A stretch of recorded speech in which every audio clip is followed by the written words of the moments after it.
लें हिस्सा भाई, भाइयों का झगड़ा वो बता रहे हैं, उस झगड़े में वो अपना हिस्सा छोड़ के जाना नहीं चाह रहे हैं। अच्छी बात है, लड़ना चाहिए अपने हिस्से के लिए।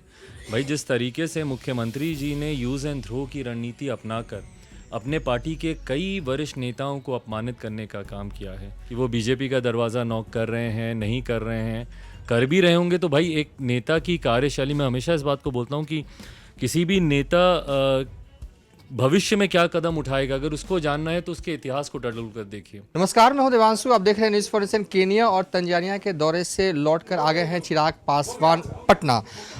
चिराग पासवान जी, सवाल यह है कि लोकसभा स्पीकर के साथ आप केनिया और तंजानिया के दौरे पर गए थे, क्या देखा, क्या सीखा जो आप चाहते हैं कि बिहार में भी इस तरीके से इम्प्लीमेंट होना चाहिए? भाई सबसे पहले बिहारी हूँ तो बिहारियों की चिंता हमेशा मेरी प्राथमिकता रहती है, और मेरे लिए ये खुशी और गर्व दोनों का लम्हा था जिस तरीके से कीनिया में भी इंडियन डायस्पोरा अलग से मुलाकात करने आया, और उसमें ख़ास तौर पर बिहारियों ने, मतलब कीनिया में अगर आप वहाँ के डेप्यूटी हाई कमिश्नर से अगर आप बात कीजिएगा तो वो उन लोगों को भी इस बात की बहुत हैरानी थी। उन्होंने अलग से आके मुझे कहा कि सर, जितने आपके लिए हम लोगों को फ़ोन आ रहे हैं कि लोग आपसे मिलना चाह रहे हैं, लोग आपसे मिलना चाह रहे हैं, तो जिस तरीके से वहाँ पे रह रहे बिहारियों ने अलग से आकर संपर्क साधा, अपनी चिंताएं, अपनी समस्याएं उन्होंने मेरे समक्ष रखी कि किस तरीके से उनको कोऑर्डिनेशन में बिहार में, भाई सबसे बड़ी समस्याओं में से एक ये समस्या भी तो है कि बिहार राज्य, इतनी बड़ी आबादी का राज्य होने के बावजूद अभी तक जिस तरीके से एक इंटरनेशनल एयरपोर्ट हमारे प्रदेश में नहीं है। और मुझे नहीं पता कि हमारे मुख्यमंत्री ने इसको लेकर कितनी चिंताएं जाहिर की, कितना उन्होंने प्रयास किया, नहीं किया। बहरहाल ये तमाम दूसरे प्रदेशों में रह रहे बिहारियों की ये समस्याएं सामने आई।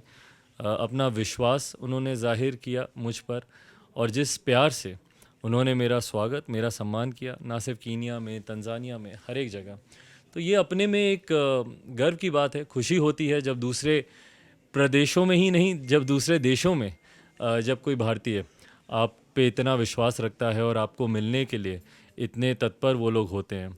यकीनन आने वाले दिनों में हम लोगों की भी ये जिम्मेदारी बनती है कि दूसरे देशों में रह रहे, बहरहाल बाइलैटरल टॉक्स थे ये, वहाँ की सरकारों के साथ भी कई ऐसे विषयों को लेकर, ट्रेड्स को लेकर, बिजनेसेस को लेकर, अलग अलग इश्यूज़ को लेकर, अलग अलग प्लेटफॉर्म पे वहाँ के राष्ट्रपति हों, उपराष्ट्रपति हों, स्पीकर्स हों, प्राइम मिनिस्टर हों, उनके साथ भी हम लोग का इंटरेक्शन रहा। बायलैटरल इन संबंधनों को और कैसे बेहतर किया जाए और कैसे ईज़ ऑफ बिज़नेस को प्रमोट किया जाए, उन तमाम चीज़ों को लेकर भी चर्चा हुई। व्यक्तिगत तौर पर भी, क्योंकि अपनी पार्टी का अध्यक्ष होने के नाते भी मेरी एक अलग जिम्मेदारी बनती है कि जो जो बातें मैं वहाँ से लेकर आया हूँ वो सरकार के साथ मिलकर, सरकार का माध्यम बनाकर उन बातों को धरातल पर उतारा जाए। 2 दिन पहले सीएम नीतीश कुमार का पटना में एक बयान आता है। वो कहते थे कि जब हम बीजेपी के साथ थे तो बीजेपी वाले मेरी तारीफ करते थे, और आज जब खिलाफ हो गए तो मेरी योजनाओं की एक तरह से कहते हैं बखिया उधेड़ रहे हैं वो। भाई वो तो ये बात हर किसी के बारे में हर साल 2 साल के बाद बोल सकते हैं। कुछ समय पहले तो यही राजद के लोग भी उनके लिए कर रहे थे, इस बार अभी एनडीए के लोग कर रहे हैं। कुछ समय के बाद कौन करेगा नहीं करेगा कुछ नहीं पता। ये होता ही है ऐसे नेताओं के साथ जो इस तरीके से बार बार गठबंधन बदलने का काम करते हैं। भाई कोई मामूली बात नहीं है ना कि आप 8 साल में आप 4 बार आप गठबंधन बदल लीजिए। 2-2 साल की सरकार, जनादेश का अपमान। 15 का जनादेश महागठबंधन के लिए सरकार चलाई एनडीए के साथ, 20 का जनादेश एनडीए के लिए सरकार आप चला रहे हैं महागठबंधन के साथ, तो यकीनन आप पे सवाल उठेंगे। और ये सवाल उठने का मौका आप स्वयं दे रहे हैं जिस तरीके से आपने बार बार अपनी कुर्सी बचाए रखने के लिए, किस तरीके से आप मुख्यमंत्री बने रहे मात्र सिर्फ इसी उद्देश्य के साथ। भाई गठबंधन आपने कभी भी बिहार के विकास के लिए तो नहीं बदला ना।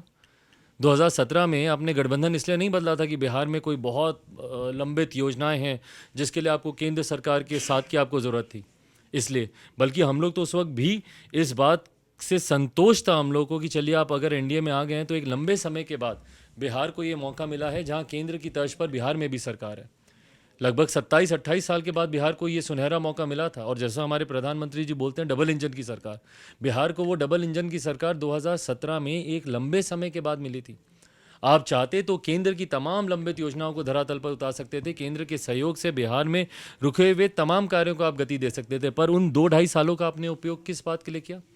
सिर्फ अपनी कुर्सी को बचाए रखने के लिए। बीजेपी के आप करीबी नेताओं में से एक हैं, क्या सीएम नीतीश कुमार नॉक कर रहे हैं बीजेपी का दरवाजा? How do I know and why should I be concern about it? मुझे इस बात से क्या फ़र्क पड़ता है कि वो बीजेपी का दरवाज़ा नॉक कर रहे हैं, नहीं कर रहे हैं। कर भी रहे होंगे तो भाई एक नेता की कार्यशैली, मैं हमेशा इस बात को बोलता हूँ कि किसी भी नेता भविष्य में क्या कदम उठाएगा, अगर उसको जानना है तो उसके इतिहास को टटोल कर देखिए।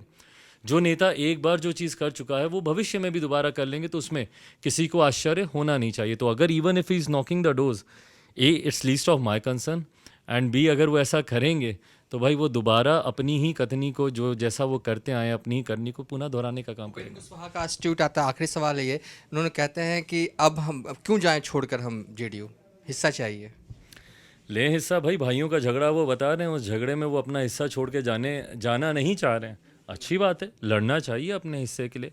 भाई जिस तरीके से मुख्यमंत्री जी ने यूज़ एंड थ्रो की रणनीति अपनाकर अपने पार्टी के कई वरिष्ठ नेताओं को अपमानित करने का काम किया है, जब उन्होंने अपने राष्ट्रीय अध्यक्षों तक को नहीं छोड़ा अपनी पार्टी के, तो ऐसे में इस तरीके का बर्ताव भूपेंद्र जी के साथ भी कहीं से भी जायज़ नहीं है। ऐसे में अगर वो अपने हक के लिए अगर वो लड़ना चाहते हैं तो हम सबकी शुभकामनाएं। चलिए, चिराग पासवान, फिलहाल अभी तक के लिए इतना ही। आप देखते रहिए न्यूज़ फॉर नेशन।